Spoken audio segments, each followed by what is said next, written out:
ఈ ప్రజల రక్తం దాగుతున్నటువంటి ముఠా నాయకులను అసెంబ్లీకి పంపిస్తే మన బిడ్డల చదువు కోసం ఎవరు ఆలోచిస్తాడు? మన బిడ్డలకు దక్కాల్సిన ఫ్రీ ఎడ్యుకేషన్ ఎక్కడి నుంచి వస్తుంది? తమిళనాడు ఓటేలు తంతర్ వీళ్ళని.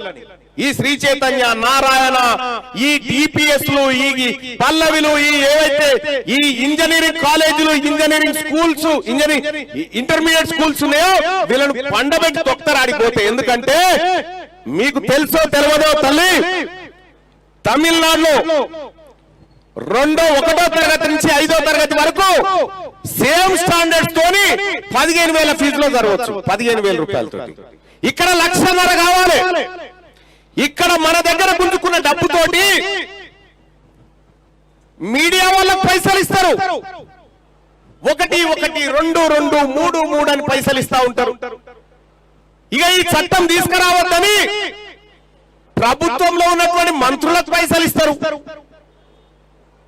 నేను ఈ వేదిక నుంచి చెప్తా ఉన్నా, తెలంగాణ రాజ్యాధికార పార్టీ రాజకీయ పార్టీ, కానీ అవసరం వచ్చినప్పుడు యుద్ధం కూడా చేస్తుంది. నేను ఈ వేదిక నుంచి చెప్తా ఉన్నా, తెలంగాణ రాజ్యాధికార పార్టీ విద్యార్థి విభాగం అధ్యక్షుడు రాజు చెప్తా ఉన్నా. రాజు ఏడున్నవా?